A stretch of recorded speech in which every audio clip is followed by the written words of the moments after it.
बिस्मिल्लाहिर्रहमानिर्रहीम। अस्सलामुअलैकुम वरहमतुल्लाहि वबरकातुहू। दोस्तों, कैसे हैं? क्या हाल है? उम्मीद करता हूँ कि खैर आफ़ियत से होंगे। दोस्तों, इस वीडियो में हम आपको छोटे छोटे शब्दों का मतलब बताएंगे। जैसे आँखें, हम लोग हिंदी और उर्दू में कहते हैं आँखें। आँखें का मतलब होता है, आँखें से मुराद है दो आँख या चार आँख, यानी बहुत से आँखें। तो उसको अरबी में कहते हैं आयून। आयून का मतलब आँखें। वही अगर एक आँख को हमें बताना होगा कि एक आँख कहना होगा तो कहेंगे आँख। हिंदी में हम कहेंगे आँख और अरबी में कहेंगे ऐन। ऐन का मतलब होता है आँख। और यही आँखें कहेंगे तो आयून। आयून मतलब आँखें, यानी ये जमा हो गया और ऐन वाहिद हो गया और आयून जमा हो गया। जैसे हिंदी में आँख वाहिद हो गया और आँखें जमा हो गया। दोस्तों, पानी को अरबी में मोया कहते हैं। पानी को अरबी में मोया कहते हैं। बहुत से क्षेत्रों में माई कहते हैं, बहुत से क्षेत्रों में माँ कहते हैं, या बहुत से क्षेत्रों में माउन कहते हैं। अब माउन क्या है? ये जो माँ लिखा है, इसको अरबी में जब हम लिखेंगे तो माँ लिखें, मीम अलिफ और हमज़ा। उस माँ के ऊपर, हमज़ा के ऊपर हम दो पेश दे देंगे तो हो जाएगा माउन, यानी पानी। कुरान में कई जगह माउन आया है, ठीक है। तो माउन कह सकते हैं, माई कह सकते हैं, या मोया कह सकते हैं, या माँ कह सकते हैं।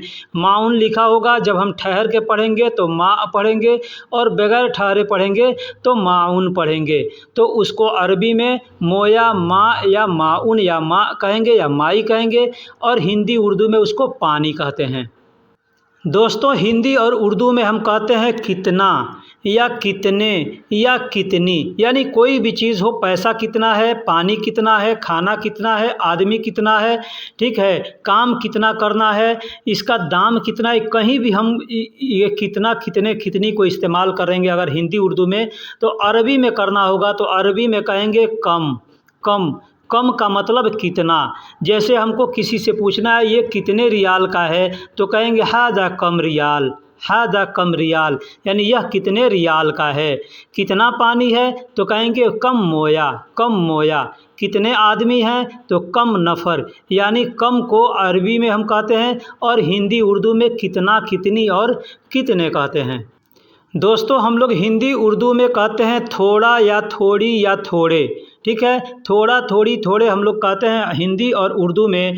अरबी में उसको बोलते हैं सोया। सोया, बहुत से लोग सोया बोलते हैं, बहुत से लोग सोए बोलते हैं। जैसे हमको पानी चाहिए, थोड़ा पानी चाहिए तो कहेंगे सोय मोया। सोय मोया अबगा, या सोया मोया अबगा, यानी थोड़े पानी चाहिए। तो सोया का मतलब थोड़ा या थोड़ी। बहुत से जगह सोया का मतलब धीरे धीरे भी होता है। जैसे हम कहेंगे कि धीरे धीरे चलो तो कहेंगे सोय सोय यमसी। सोय सोय यमसी, यानी धीरे धीरे चलो। यमसी का मतलब चलना होता है, और सोय सोय का मतलब थोड़ा, थोड़ी और धीरे धीरे दोनों के लिए इस्तेमाल किया जाता है। धीरे धीरे, हमने अभी बताया कि धीरे धीरे अगर कहना होगा कि धीरे धीरे चलो या धीरे धीरे काम करो, धीरे धीरे खाओ, ठीक है, तो हम वहाँ पे सोए सोए का इस्तेमाल करेंगे। सोए सोए भी बोल सकते हैं या सोया सोया भी बोल सकते हैं। कहना है धीरे धीरे खाओ तो कहेंगे सोए सोए अक्किल, या सोया सोया अक्किल, इस तरह से हम बोल सकते हैं। धीरे धीरे चलो तो सोए सोए यमसी। सोए सोए यमसी, यानी धीरे धीरे चलो। दोस्तों, हम लोग हिंदी और उर्दू में कहते हैं कम या थोड़ा। कम या थोड़ा। अभी मैंने बताया कि अरबी में कम कहते हैं, तो कम को हिंदी में कहते हैं कितना, यानी हिंदी में कहेंगे कितना, कितना, कितना, कितने, कितनी, तो अरबी में कहेंगे कम। ये अरबी का कम है। और एक हो गया हिंदी का कम और उर्दू का कम, यानी हिंदी और उर्दू में बोलते हैं कम या थोड़ा, ठीक है। तो इसको अरबी में कहते हैं नागस। नागस का मतलब होता है कम, और थोड़ा का मतलब होता है अरबी में कलील। कलील का मतलब थोड़ा। कलील का मतलब थोड़ा। अब एक और चीज़ बता दूं, सोया का भी इस्तेमाल कर सकते हैं। सोया का मतलब ये तो होता है थोड़ा, ठीक है। तो सोया को थोड़ा के लिए भी इस्तेमाल किया जाता है और धीरे धीरे धीरे के लिए भी इस्तेमाल किया जाता है। सोया सोया बोलेंगे तो थोड़ा थोड़ा या धीरे धीरे। लेकिन अगर हम कलील बोलते हैं तो कलील का मतलब होता है थोड़ा। नागस बोलते हैं तो नागस का मतलब होता है कम। ये अल्फाज आप उर्दू में भी पढ़े होंगे, नाकिस। नाकिस, नाकिस का मतलब उर्दू में नाकिस कहते हैं, अरबी में वही अल्फाज वही लिखावट है उसको नागस कहते हैं। दोस्तों, बेड बिस्तर और चारपाई। बेड बिस्तर जो होता है जिस पर हम सोते हैं तो उसको अरबी में कहते हैं शरीर। शरीर यानी जो चारपाई है उसको भी शरीर कहते हैं, और बेड बिस्तर जो भी होता है उस सब को शरीर बोल देते हैं तो चल जाता है, समझ में आ जाता है कि आदमी क्या बोल रहा है। ठीक है, तो बेड हो, बिस्तर हो या चारपाई हो, उस पूरा एक साथ में है तो उसको हम शरीर कहेंगे। शरीर का मतलब बेड बिस्तर। एक होता है हिंदी उर्दू का शरीर, तो शरीर का मतलब बदन होता है, जिस्म होता है, तो ये हिंदी उर्दू का नहीं है, ये अरबी का शरीर है। इस शरीर का मतलब बेड बिस्तर चारपाई बिछौना होता है। दोस्तों, बिस्तर पे जब हम बिछाते हैं गद्दा, उसको गद्दा कहते हैं। चाहे बिस्तर पे बिछाएं या ज़मीन पर बिछाएं तो उस गद्दा को हम लोग हिंदी उर्दू में गद्दा कहते हैं, तो उसको अरबी में कहते हैं मर्तबा। मर्तबा यानी गद्दा, मर्तबा यानी गद्दा। अब किसी क्षेत्र में कुछ और भी बोला जाता होगा, लेकिन हमें जो मालूम है मैंने यहाँ लिख दिया कि गद्दा को मर्तबा कहते हैं। दोस्तों, हम लोग जो तकिया लगाते हैं सोने के वक्त में, तकिया लगाते हैं, चाहे वो बिस्तर पे लगाएं या चाहे सोफ़े पर लगाएं, तो उस तकिया को अरबी में कहते हैं मुखद्दा। मुखद्दा, मुखद्दा का मतलब तकिया, मुखद्दा का मतलब तकिया। ये तकिया उर्दू अल्फाज है, तकिया उर्दू अल्फाज है या हिंदी अल्फाज है, उसको अरबी में बोलेंगे तो मुखद्दा बोलेंगे, मुखद्दा। एक तकिया अरबी अल्फाज है, उस तकिया का मतलब टोपी होता है, जो हम सर पे टोपी लगाते हैं तो अरबी में उस टोपी को अरबी में तकिया कहते हैं। और एक हिंदी उर्दू में तकिया कहते हैं, तो उस तकिया का अरबी मुखद्दा होता है, और जो अरबी का तकिया होता है उसका हिंदी और उर्दू टोपी होता है। दोस्तों, अभी मैंने बताया कि टोपी को अरबी में तकिया कहते हैं। अब चाहे किसी भी प्रकार का टोपी हो, चाहे ठंडी में पहनने वाला टोपी हो, या चाहे मिलिट्री का टोपी हो, या जो हम लोग हैट कहते हैं एक, वो टोपी हो, या नमाज़ पढ़ने वाला टोपी हो, यानी किसी भी तरह का किसी भी प्रकार का टोपी होगा उसको अरबी में तकिया बोलते हैं। तकिया, बहुत से लोग तगिया बोलते हैं। कंबल, हम लोग हिंदी उर्दू में कंबल बोलते हैं, अरबी में उसको बतानिया बोलते हैं। अरबी में उसको बतानिया बोलते हैं बतानिया यानी कंबल। अब देखिए, कंबल कई तरीके का होता है। एक तो होता है कंबल जिसको हम लोग कंबल कहते हैं, यानी उसमें थोड़ा थोड़ा रोंवा निकला हुआ था, ऊनी होता है। और एक होता है सेम रजाई के तरह, जैसे हम लोग हिंदी उर्दू में रजाई बोलते हैं ना, तो उसके तरह से एक होता है, तो उसको भी बहुत से लोग बतानिया बोलते हैं, बहुत से लोग उसको मफरश कहते हैं। मफरश यानी वो भी कंबल के जैसा ही सेम होता है, लेकिन उसमें ऊनी नहीं होता है, उसके अंदर में रुई होता है और ऊपर से कपड़ा होता है, तो उसको मफरश कहते हैं। और जो कंबल होता है जो ऊनी होता है, यानी ऊपर से भी ऊन दिखता है, उसको अरबी में बतानिया कहते हैं। दोस्तों, कालीन, कारपेट जो ज़मीन पे बिछाते हैं, कालीन, उसको अरबी में सिजाद कहते हैं, उसको अरबी में सिजाद कहते हैं। मस्जिदों में आप अक्सर देखते हैं, मस्जिद में फ़र्श पे बिछा हुआ होता है, या लोग अपने घरों में भी बिछाते हैं, तो उसको हम लोग अपने ज़ुबान में, अपने देश में हम लोग उसको कालीन कहते हैं या कारपेट कहते हैं। कारपेट जो प्लास्टिक का होता है उसको कारपेट कहते हैं, जो कपड़े का बना होता है, ऊनी बना होता है, उसको कालीन कहते हैं। ठीक है, तो उसको अरबी में सिजाद कहते हैं, उसको अरबी में सिजाद कहते हैं। बहुत से लोग फुरसा भी कहते हैं। फुरसा का मतलब भी होता है कारपेट। फुरसा यानी फर्श पे बिछा हुआ है, फर्श का मतलब होता है बिछौना। ठीक है, तो ज़मीन पे जो बिछाया हुआ है उसको फुरसा भी कहते हैं और सिजाद भी कहते हैं। दोस्तों, हम लोग हिंदी उर्दू में सीधा बोलते हैं, सीधा, सीधा, तो सीधा को अरबी में भी सीधा ही बोला जाता है।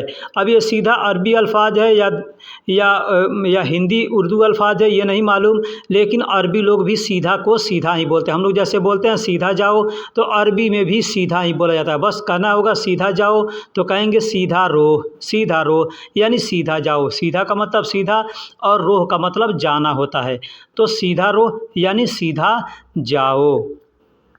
दोस्तों, एक और अल्फाज है अलातूल, अरबी में बोलते हैं अलातूल, हिंदी में हम लोग सीधा बोलते हैं या लगातार बोलते हैं। अगर कोई हमसे पूछता है रास्ता कि हमको फ़लाँ जगह जाना है, तो हम कह सकते हैं उसको सीधा रो यानी सीधा जाओ अगर सीधा जाना है तो, या कह देंगे अलातूल रो यानी सीधा जाओ, लगातार जाओ, आगे मिल जाएगा। ठीक है, तो अलातूल का मतलब होता है लगातार या सीधा। इसको कई जगह इस्तेमाल किया जा सकता है। ठीक है, अलातूल शुगुल सवी यानी लगातार काम करो।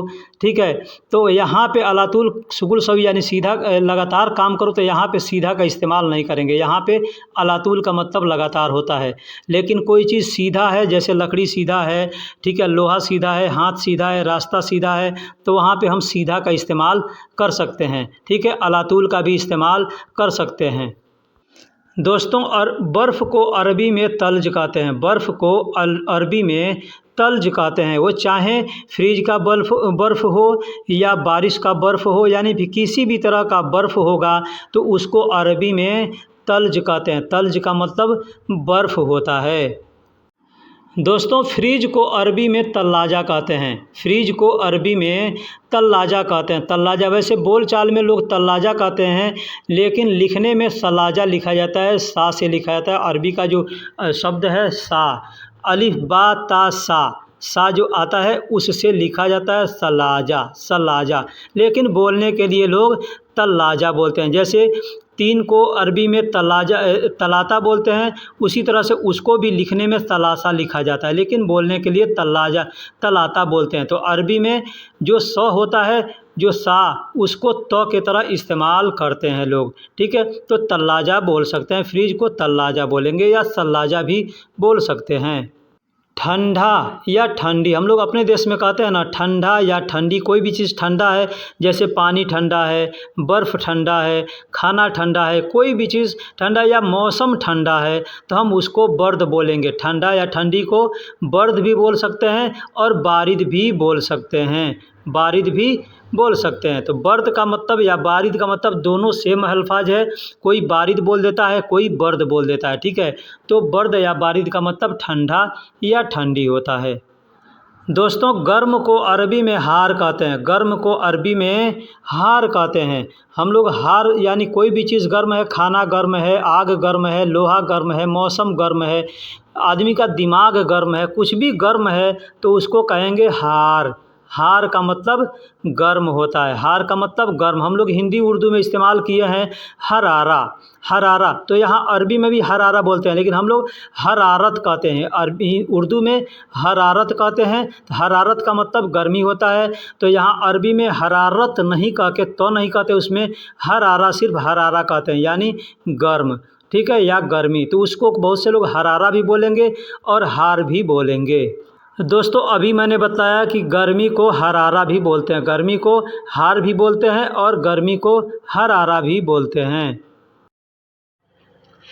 तो दोस्तों, बुखार, बुखार हम लोग जो बीमारी एक होती है ना, हिंदी में उर्दू में हम लोग बुखार कहते हैं, यानी बदन उसमें पूरा गर्म हो जाता है, तो उसको भी अरबी में हरारा कहते हैं। यानी आपको अगर बुखार है, आप डॉक्टर के पास जाएंगे तो कहेंगे फ़ी हरारा, यानी मुझे बुखार है। फ़ी हरारा यानी मुझे बुखार है। फ़ी का मतलब है होता है ना, और हरारा का मतलब बुखार। तो हरारा का मतलब गर्मी भी, यानी बदन गर्म है तो बुखार है। ठीक है, इस तरह से बोला जाता है। बुखार यानी एक तो हो गया कि हम लोग अपने देश में कहते हैं बुखार, यानी उसको अरबी में हरारा कहते हैं, और एक होता है बुखार, यहाँ अरबी में बुखार बोलते हैं। तो ये जो पानी से, गर्म पानी जब होता है तो उसमें से स्टीम निकलता है, भाप निकलता है, उसको अरबी में बुखार कहते हैं। उसको अरबी में बुखार कहते हैं। बहुत से जगह पे लोग प्रेस करने को भी बुखार कहते हैं। जाएंगे मगसला में तो कहेंगे फ़ी बुखार, यानी प्रेस करना है। ठीक है, यानी फ़ी बुखार यानी गर्मी है, हरारा है, तो इसको भी बुखार बोलते हैं हम लोग अपने देश में। स्टीम बोलते हैं इंग्लिश में, और हिंदी में या उर्दू में उसको भाप बोलते हैं। माँ, माँ का मतलब नहीं होता है। हम लोग हिंदी में या उर्दू में नहीं बोलते हैं, अरबी में माँ बोलते हैं, अरबी में माँ बोलते हैं। अब इसको नहीं भी हम लोग हिंदी उर्दू में नहीं बोलेंगे, ना बोलेंगे, मत बोलेंगे। ठीक है, यानी कोई काम नहीं करना है तो वहाँ पे हम ना या मत या नहीं का इस्तेमाल करते हैं, तो उसको अरबी में माँ बोलते हैं। माँ, माँ का मतलब क्या भी होता है। हम लोग जैसे अरबी में माँ बोलते हैं, तो माँ को कहीं कहीं पे नहीं के लिए इस्तेमाल किया जाता है और कहीं कहीं पे क्या के लिए भी इस्तेमाल किया जाता है। माँ का मतलब नहीं भी होता है और माँ का मतलब क्या भी होता है। अब ये हमको समझना है कि यहाँ की इस माँ को हम कहाँ इस्तेमाल करेंगे तो क्या होगा और कहाँ पे इस्तेमाल करेंगे तो नहीं होगा। इसके लिए मैंने पहले वीडियो बना रखा है, अगर आपने देखी होगी तो आपको जानकारी होगी, नहीं जानकारी होगी तो आप अगर कमेंट्स करेंगे तो इसके ऊपर भी मैं एक वीडियो बना दूँगा। दोस्तों मैंने पीछे बताया कि फ़ी का मतलब है होता है और माँ का मतलब नहीं होता है। अब यहाँ हम अरबी में आप अक्सर सुनते होंगे लोग बात बात पे बोलते हैं माफ़ी माफ़ी। मैं नया आया था तो मैं यही सोचता था कि ये लोग बार बार माफ़ी क्यों बोल रहे हैं, यानी माफ़ी का मतलब मैं समझता था कि माफ़ी मांगना होता है, लेकिन इसमें दो अल्फाज हैं, एक है माँ, दूसरा है फ़ी। माँ का मतलब नहीं होता है, मैंने पहले बताया, और फ़ी का मतलब है होता है। तो अगर हम इस दोनों शब्द को एक साथ मिला करके अगर इस्तेमाल करेंगे, बोलेंगे माफ़ी, तो इसका मतलब होता है नहीं है, नहीं है। यानी कोई पूछता है कि फ़ी, यानी कोई भी चीज़ को पूछता है फ़ी मतलब है, जैसे पानी है तो कहेगा अरबी में फ़ी मोया, यानी पानी है। तो अगर नहीं है तो हम कह देंगे माफ़ी, मतलब नहीं है, या अगर है तो कह देंगे फ़ी, यानी है। अब यहाँ पे फ़ी का भी इस्तेमाल कर सकते हैं और अइमा का भी इस्तेमाल कर सकते हैं, या नाम का भी इस्तेमाल कर सकते हैं। नाम का मतलब मैंने पीछे बताया कि हाँ होता है, अइमा का मतलब भी हाँ होता है, और फ़ी का मतलब है होता है। तो हम चाहे तो फ़ी का भी इस्तेमाल कर सकते हैं बताने के लिए कि है, ठीक। में का मतलब भी फ़ी होता है, ठीक है। फ़ी का मतलब, जैसे फ़ी का मतलब है होता है तो फ़ी को कहीं पे है के लिए इस्तेमाल किया जाता है और कहीं में के लिए भी इस्तेमाल किया जाता है, ठीक है। बहुत से ऐसे सेंटेंस आते हैं, जुमले आते हैं जहाँ पे फ़ी को में के लिए इस्तेमाल किया जाता है, ठीक है। मैंने पीछे ये सारे वीडियो बना चुके हैं, सब वीडियो समझा चुके हैं कि कहाँ पे फ़ी का इस्तेमाल किया जाएगा और कहाँ पे मतलब फ़ी में के लिए इस्तेमाल किया जाएगा और कहाँ है के लिए इस्तेमाल किया जाएगा, ठीक है। तो फ़ी को का मतलब में भी होता है और फ़ी का मतलब है भी होता है। लिए, हम लोग हिंदी उर्दू में बोलते हैं लिए, तो लिए का अरबी होता है ली। कहीं भी हमको लिए इस्तेमाल करना है तो कहेंगे ली का मतलब लिए होता है। ली का मतलब मेरा भी होता है, बहुत से जगह पे ली को मेरा के लिए भी इस्तेमाल किया जाता है। तो ये हमको समझना है कि कहाँ पे ली का मतलब मेरा होगा और कहाँ पे होगा मेरे, कहाँ पे होगा लिए। अब कहीं पे अगर हमको मेरे लिए कहना है ना तो कहेंगे अना ली या माली भी कह सकते हैं। माली का मतलब होता है मेरे लिए और अना ली का मतलब ये होता है मेरे लिए। तो ये जो ली आ रहा है आखिरी में उसको अरबी में ली कहते हैं, लिए जो आ रहा है तो ली कहते हैं। मेरा को अरबी में बहुत से जगह पे माली कहते हैं, जैसे अरबी में तो अना कहते हैं, ठीक है, अना कहते हैं अरबी में। और अरब कंट्री के अंदर में मतलब मेरा के लिए अना का इस्तेमाल ज़्यादा किया जाता है। वही अगर आप दुबई में जाएंगे तो दुबई में उरीद का इस्तेमाल किया, तो उरीदू मतलब मेरा होता है, ठीक है। और यही आप कतर में जाएंगे तो कतर में माली का मतलब मेरा होता है, माली वहाँ पे ज़्यादा इस्तेमाल किया जाता है मेरा के लिए। हग्गी का मतलब भी मेरा होता है। ये अल्फाज भी जो कतर के लोग हैं ना, ये कतर के लोग ज़्यादा इस्तेमाल करते हैं, कतर और कुवैत में ये हग्गी का इस्तेमाल किया जाता है। हग्गी का मतलब मेरा होता है। वैसे अगर आप देखेंगे, ध्यान देंगे तो अरबी में जब लिखेंगे ना तो बड़ा हा और बड़ा काफ से लिखा जाएगा, तो हक होता है, तो उसी को लोग बोलते हैं हग मतलब मेरा। तो बहुत से लोग हग बोलते हैं, हग का मतलब होता है सच, सही है, और हग्गी यानी मेरा सही, यानी कोई भी सामान है तो ये मेरा है, तो इसलिए यहाँ पे हग्गी बोलते हैं। हग का मतलब मेरा और या हग्गी का मतलब भी मेरा। तो कुछ लोग हग बोल देते हैं, कुछ लोग हग्गी भी बोलते हैं। सौवी का मतलब करना भी होता है, बनाना भी होता है। कोई काम करना है तो उसमें भी बोलेंगे सौवी, कोई चीज़ बनाना है उसमें भी कहेंगे सौवी। किसी और से कहेंगे तुम करो तो भी कहेंगे सौवी, और कहेंगे बनाओ तो भी कहेंगे सौवी, या कहेंगे करूँगा, करता हूँ, कर रहा हूँ तो भी कहेंगे सौवी, और कहेंगे बना रहा हूँ या बनाता हूँ तो भी कहेंगे सौवी। तो ये सौवी को कई जगह इस्तेमाल किया जाता है। साथ हम लोग हिंदी और उर्दू में बोलते हैं साथ, अरबी में बोलते हैं सवा, ठीक है। सवा एक बार बोलेंगे तो सवा यानी साथ होगा, और दो बार बोलेंगे तो सवा यानी साथ। सवा, सवा का मतलब भी साथ होता है और मआ का मतलब भी साथ होता है। हम लोग हिंदी उर्दू में साथ बोलते हैं तो अरबी में उसको मआ बोलते हैं और सवा बोलते हैं। लेकिन एक चीज़ यहाँ पे ध्यान दीजिएगा कि साथ साथ बोलना है तो वहाँ पे सवा सवा का इस्तेमाल करेंगे, लेकिन साथ साथ बोलना है वहाँ पे मआ का इस्तेमाल नहीं करेंगे। मआ का इस्तेमाल सिर्फ एक बार जहाँ साथ इस्तेमाल करना है वहीं पे मआ का इस्तेमाल करेंगे, और जहाँ बार बार यानी 2 बार साथ साथ का इस्तेमाल करना है वहाँ पे सवा सवा का इस्तेमाल करेंगे। मेरे साथ जैसे कहते हैं माई, मतलब मेरे साथ हम लोग कहेंगे ना, हिंदी और उर्दू में कहेंगे मेरे साथ, तो कहेंगे अरबी में माई। मा का मतलब साथ हो गया और ई का मतलब मेरा हो गया, यानी किसी भी अल्फाज के आखिरी में, किसी भी सेंटेंस के आखिरी में ई का इस्तेमाल करेंगे तो वो हो जाएगा मेरा। उसके साथ को अरबी में बोल लेंगे मआहू। मआ का मतलब साथ हो गया, हु का मतलब उसके हो गया। जैसे बोलते हैं हुआ का मतलब वह या उस या उसका या उसकी, तो उसी तरह से अरबी में अगर हम बोलेंगे उसके साथ, शॉर्टकट में बोलेंगे तो बोलेंगे मआहू यानी उसके साथ। मेरे साथ बोलना होगा तो कहेंगे मआई यानी मेरे साथ। उसके साथ बोलना है तो कहेंगे मआहू यानी उसके साथ। ला का मतलब नहीं होता है। मैंने पीछे बताया था कि नहीं को अरबी में माँ बोलते हैं, नहीं को अरबी में माँ बोलते हैं, लेकिन नहीं को अरबी में ला भी बोलते हैं। ला का मतलब भी होता है ना, नहीं या मत, और माँ का मतलब भी होता है ना, नहीं या मत। लेकिन माँ को कई जगह क्या के लिए भी इस्तेमाल किया जाता है और ला को सिर्फ नहीं के लिए इस्तेमाल किया जाता है। ला का मतलब नहीं। बोलने को अरबी में गुल कहते हैं, बोलने को अरबी में गुल कहते हैं। बहुत से लोग गाल भी कहते हैं, बहुत से लोग गुल भी कहते हैं। तो गुल भी बोल सकते हैं, गाल भी बोल सकते हैं। गाल या गुल का मतलब होता है कहो या बोलो या बताओ या कह दो या बोल दो या बता दो, तो इसके लिए गाल या गुल का इस्तेमाल भी करते हैं। जैसे अगर हमको किसी से कहना होगा कि बोलो तो कहेंगे गाल यानी बोलो। मैं बोलूं तो कहेंगे अना गाल यानी मैं बोलूं या मैं कहूं या मैं बताऊं। तो ये जितने अल्फाज हैं वहाँ पे गाल या गुल का इस्तेमाल किया जाता है। अरबी के लिखावट में कुल लिखा जाता है। जैसे आपने अगर कुरान पढ़ा होगा तो उसमें लिखा है कुल हु अल्लाहु अहद, तो कुल का मतलब होता है कह दो। अल्लाह अहद यानी अल्लाह एक है, अहद का मतलब एक होता है और अल्लाह का मतलब अल्लाह होता है, और कुल का मतलब कह दो या बोल दो या बता दो।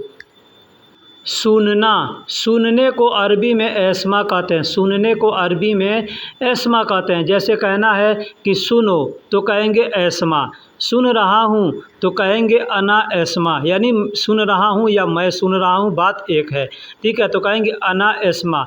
तुम सुनो तो कहेंगे इंत एस्मा, या तुम सुन रहे हो तो भी कहेंगे इंत एस्मा। यानी सुनने को जहाँ भी इस्तेमाल किया जाएगा वहाँ पे हम एस्मा बोल सकते हैं।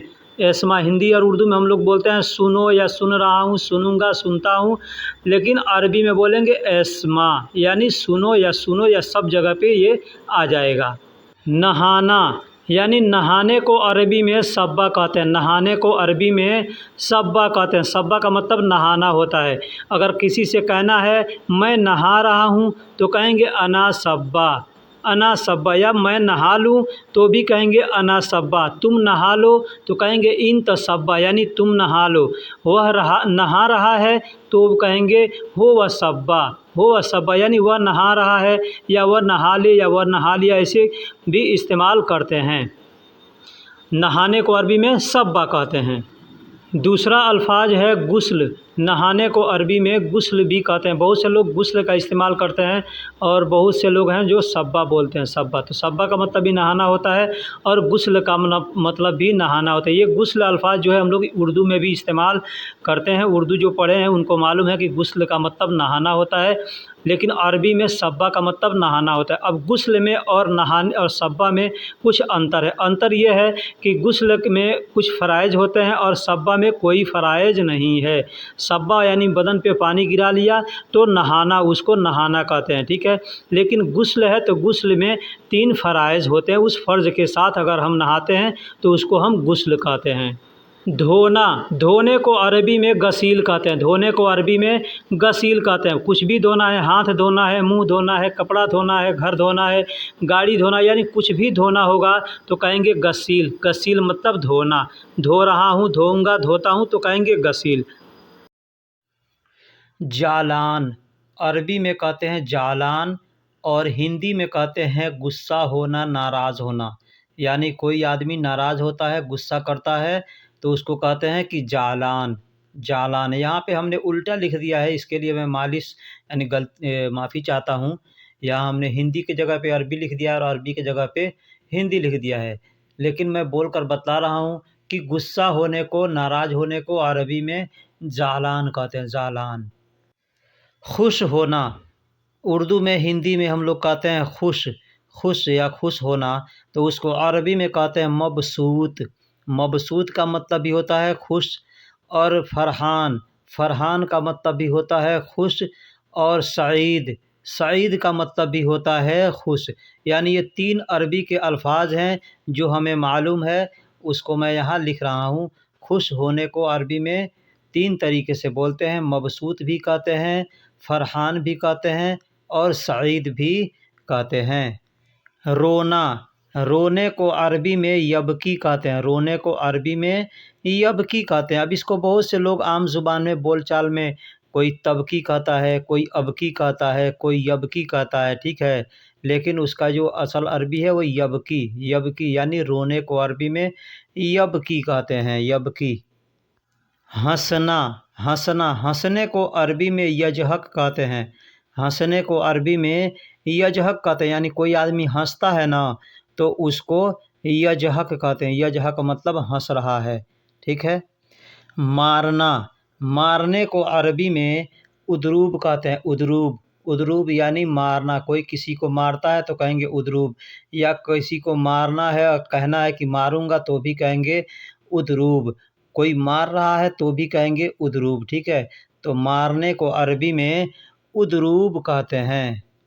तो दोस्तों, वीडियो कैसी लगी कमेंट बॉक्स में ज़रूर बतलाइएगा।